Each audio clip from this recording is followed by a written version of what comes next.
Today's video is sponsored by FSP, one of my favorite case and power supply manufacturers. Whether you want an inexpensive feature-packed quality computer case, a high-end tower-style CPU cooler, or a powerful rock-solid power supply, FSP has you covered. I have been reviewing their stuff since way before this sponsorship, and I've always been surprised at the price to performance that FSP offers. See links in the description to browse their products, available on Amazon and Newegg. I highly recommend them. Thanks very much for watching the sponsor stuff. Hi there, I'm Timmy Joe. I make videos about these things. Man, that's a big one.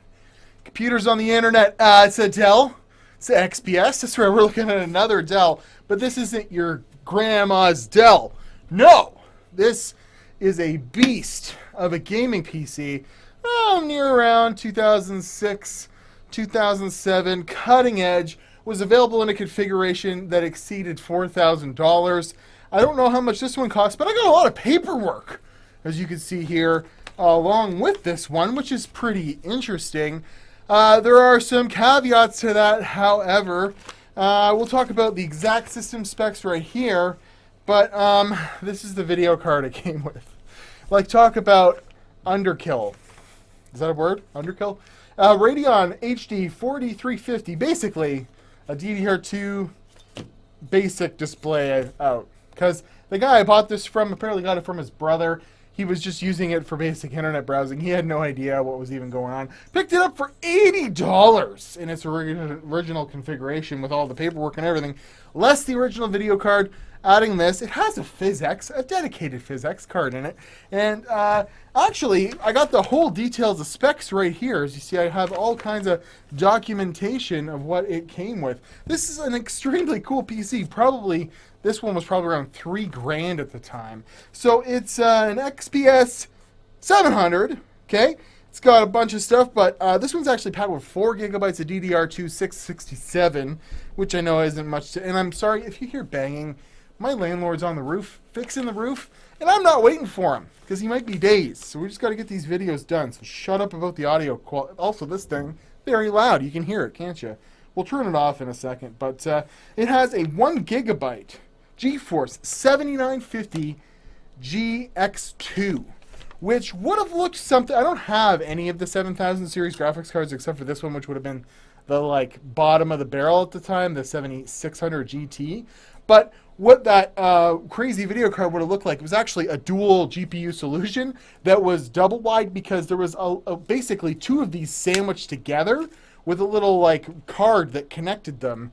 So they were doing SLI on 2 different cards, connecting them with an SLI connector that was built into the card. I've got pictures of them up on the screen here. We'll look at them a little bit later, but I don't have an age-appropriate video card, so the one that I had that closely matches the performance was this GeForce 9600 GT, which is 2 more generations older. By then, things were really cooking. The 8000 series, the 8800 was out, and this thing, being a budget solution from just a few years later, would have been the same performance, as we'll look at in a second. So it's having a hell of a time running some 3D Mark stuff. I wonder what's going on there. Well, it's happening. We'll just... Is it... Okay, is it finishing, or is there more? Okay, there's more. So, well, CPU test. It's only got a dual-core, Core 2 Duo system in it, and we'll look at that. There she is, the beauty. So what does this PC remind you of?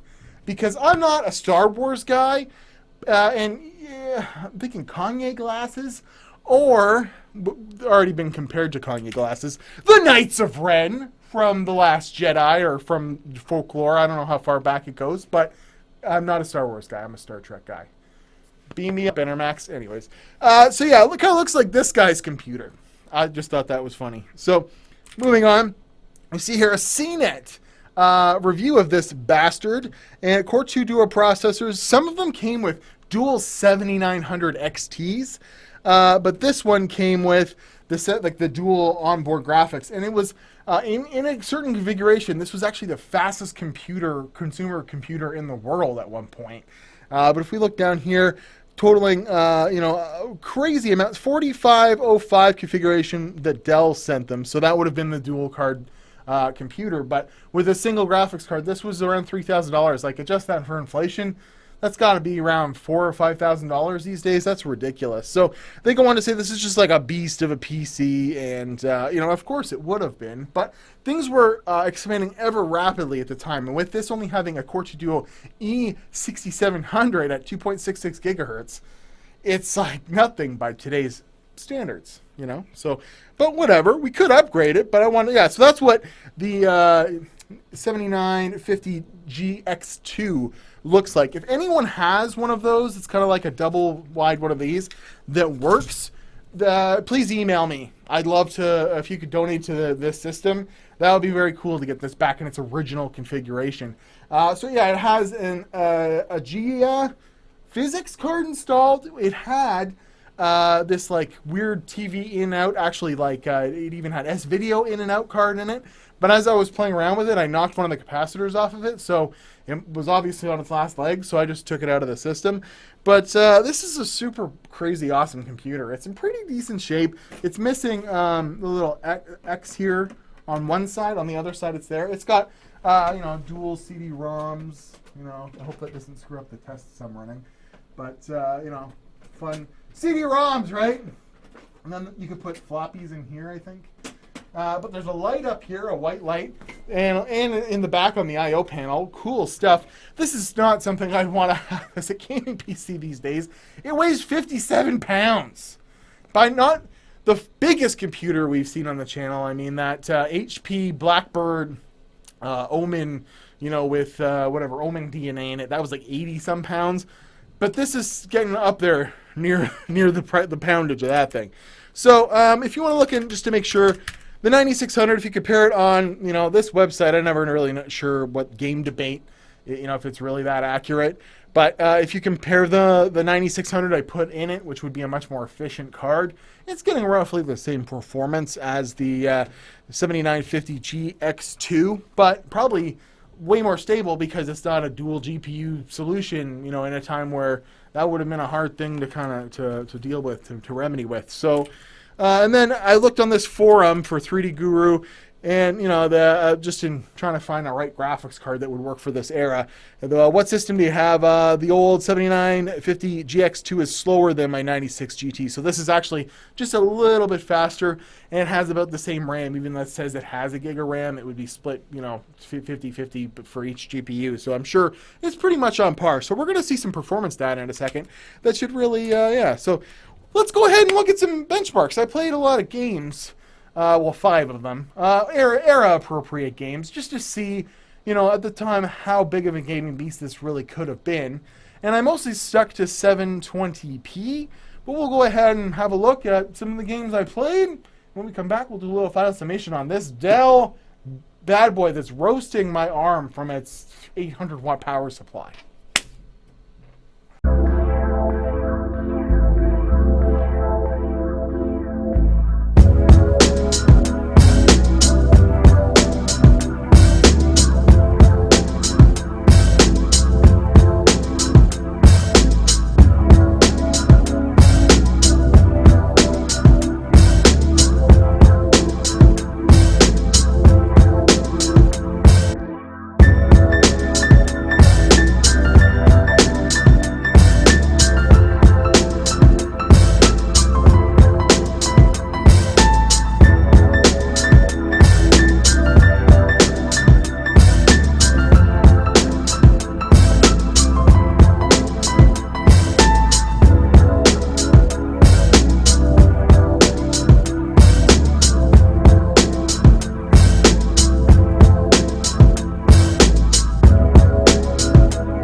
Alright, so in 3D Mark 2006, it got 10,286 points.